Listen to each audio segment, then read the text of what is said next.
Imagine this. You sit down at your desk with a simple plan, finish one important task. You open your laptop, take a deep breath, and tell yourself that today you are finally going to focus. And then something small happens. Your phone vibrates. Just one notification.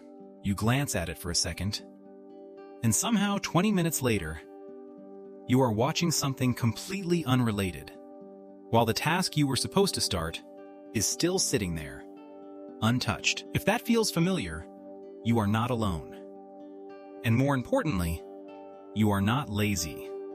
Something very specific is happening inside your brain.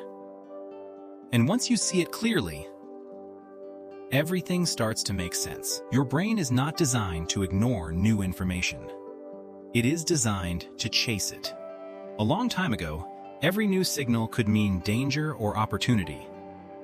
So your brain built a system that constantly checks what is new and asks whether it matters more than what you are currently doing. That system has not changed, but your environment has. Today you are surrounded by notifications, messages, videos, and endless streams of content. So your brain keeps checking again and again. And every time it does, your focus resets. What most people call multitasking is not real multitasking. It is task switching. Your brain jumps from one thing to another, and every switch costs energy. You open a document, then check a message, then go back, then open a tab, then return again. And each time your brain has to restart. This is why even a small interruption can break your concentration for minutes. And when this happens repeatedly, your brain begins to learn a habit. The habit of escaping. Whenever something feels difficult, your brain looks for relief. That is why the moment work becomes uncomfortable, your phone suddenly feels more interesting.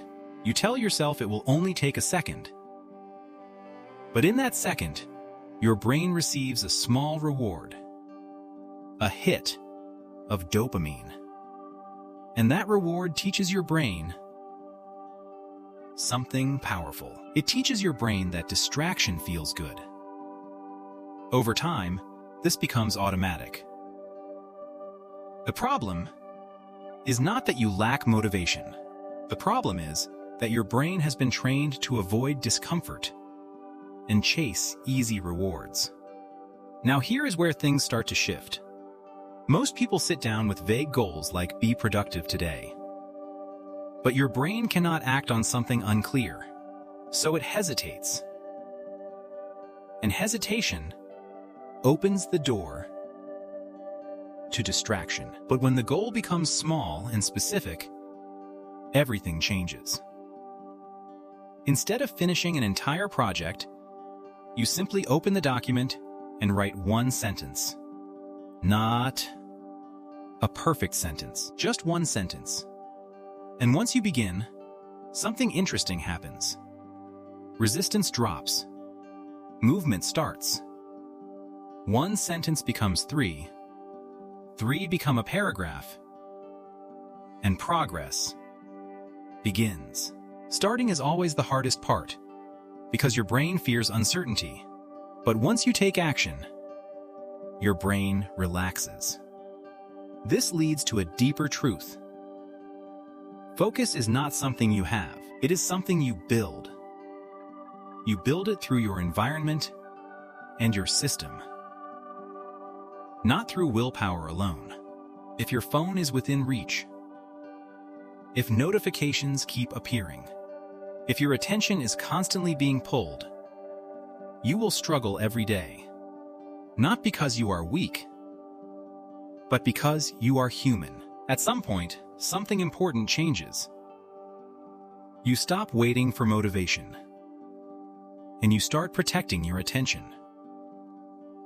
That is when focus becomes powerful. Now imagine the same desk again, But this time your phone is out of reach, notifications are off, and there is only one task in front of you. No extra tabs, no extra noise, just one clear target. Suddenly your brain has fewer choices, and fewer choices create stronger attention. You sit down, not to feel motivated, but to take control.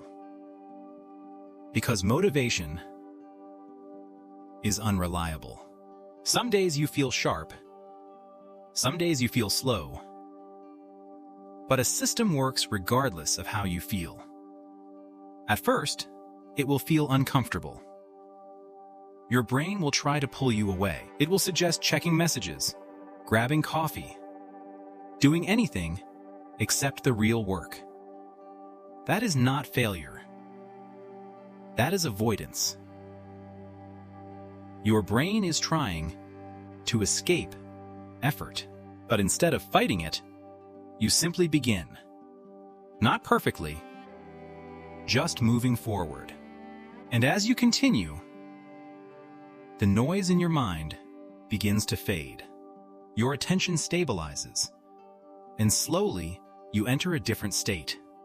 You stop noticing time. The outside world becomes quieter. Your mind locks into what you are doing. This is deep focus, and in this state, work that once felt difficult becomes almost satisfying. But most people rarely reach this state anymore, because they are constantly interrupted. It is like trying to read while someone taps your shoulder every 30 seconds. Eventually, you give up. That is why protecting your attention matters more than any productivity trick. But there is another layer that many people ignore, and that is energy. If you are exhausted, your brain cannot focus properly. If you stay up late, scroll endlessly, and then try to work the next day, your thinking slows down, your clarity disappears, and even simple tasks feel heavy. But when you sleep well, move your body, and take care of your energy, your brain performs differently. Ideas come faster, decisions feel clearer, and work becomes smoother.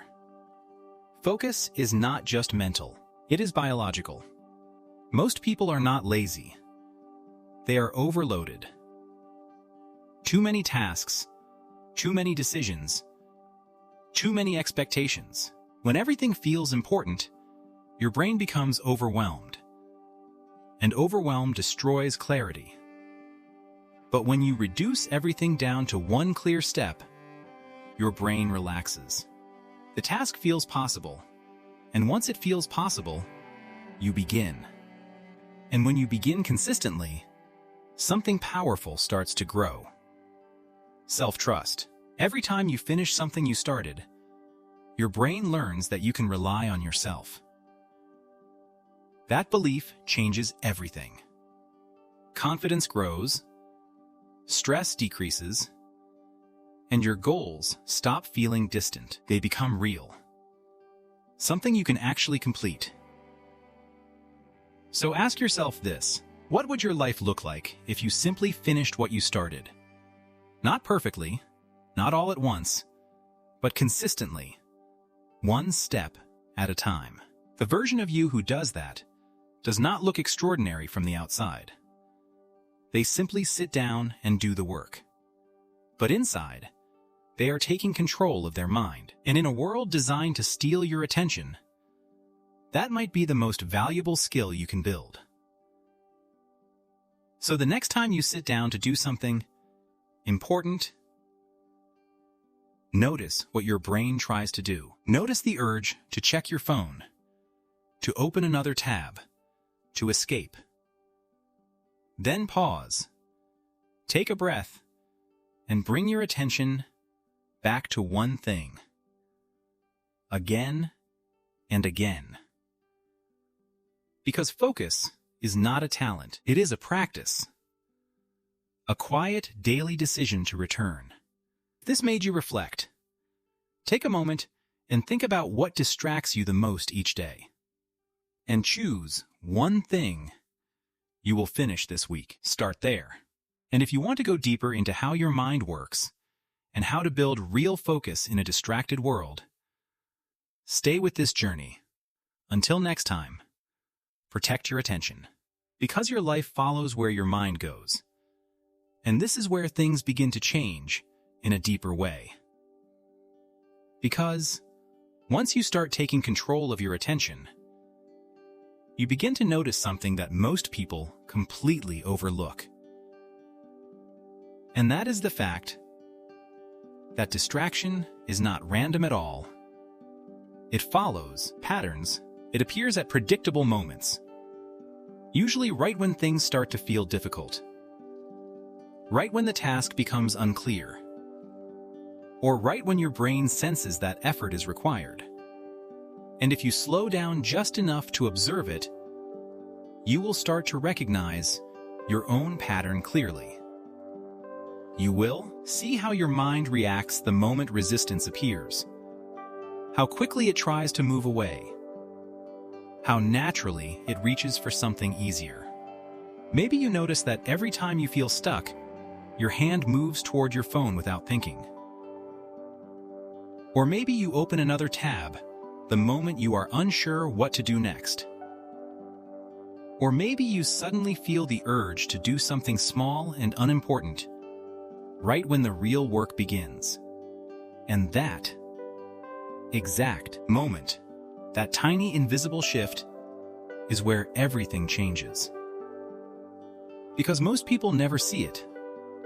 They just follow it automatically. But the moment you become aware of it, even for a second, you create a gap between impulse and action. And inside that gap, you have something powerful that you did not have before. You have a choice. You can continue the habit, or you can return to the task. At first, choosing to return will not feel natural. It will feel uncomfortable, even forced. Because your brain has been trained for a long time to escape effort and chase relief. But every time you bring your attention back, you are not just finishing a task, you are reshaping a pattern. You are teaching your brain that discomfort is not something to run from, that effort is not something to avoid, and that staying with a task is safe. And as you repeat this process, slowly and consistently, your brain begins to adapt. It begins to expect focus instead of escape. The goal here is not to eliminate distraction completely, because that will never happen. Distraction will always exist.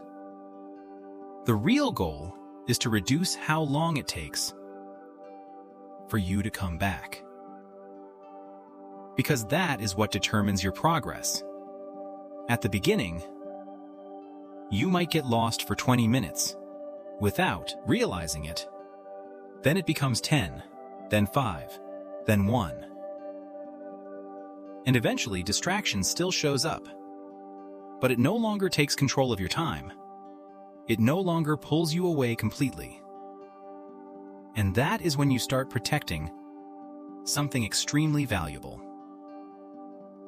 Your momentum. Momentum is what makes difficult work feel lighter. It is what allows you to continue without constantly restarting. And once you experience it, you realize that focus is not about forcing yourself harder. It is about staying long enough for momentum to build. And when that happens, your relationship with work changes. It no longer feels like something you are constantly resisting. It becomes something you can move through. At this stage, another shift begins to happen. And it is even more powerful than the first. Because now you are no longer just practicing focus as an action. You are starting to see it as part of who you are. You begin to identify as someone who finishes what they start. Someone who shows up even when it is uncomfortable. Someone who does not immediately run when things get difficult. And this shift in identity changes your behavior in a way that motivation never can. Because motivation comes and goes, but identity stays consistent. When you start to believe that you are a focused person, your decisions begin to align with that belief. You no longer negotiate with distraction the same way. You still notice it. You still feel it. But you do not follow it automatically. And that creates a kind of stability that most people never experience. Not because they cannot, but because they never trained for it. And what is interesting is that from the outside, this does not look dramatic at all. There are no big breakthroughs, no sudden transformation, just quiet, consistent action. One task completed, then another, then another. And while it may seem small in the moment, it compounds over time. And eventually you look back and realize that you have built something real. Something that once felt far away. Something that only seemed possible for other people. This is how progress actually works. Not through intensity, not through bursts of motivation, but through consistency. Through repetition. Through returning again and again to what matters. So if you feel stuck right now, if you feel like you are constantly distracted, constantly starting but never finishing, do not try to change everything at once, because that itself becomes another form of overwhelm. Instead, bring everything back to something simple. One task, one clear step, one moment of focus, and protect it. Because in the end, your life is not shaped by how much you do, but by what you give your attention to. And if your attention is scattered, your results will be scattered. But if your attention is directed, even in small amounts, your progress becomes real. So the next time you feel that pull, that quiet urge to escape, that moment where your mind tries to take you somewhere else, do not react immediately. Do not fight it aggressively. Just notice it. Pause for a second. Take a breath. And then bring your attention back to the task in front of you, gently but intentionally. That return is the skill. That return is the practice. That return is what separates people who drift from people who move forward. And if you keep returning again and again, without needing it to feel perfect, something powerful will begin to happen. You will stop feeling controlled by distraction. And you will start feeling in control of your direction. So start simple, stay consistent, and remember that you do not need perfect focus. You only need the willingness to come back. And if you have made it this far, take a moment right now and decide what is the next thing you will complete. Not later, not someday, but next. And begin. Because the moment you begin, you are no longer stuck. You are already moving forward.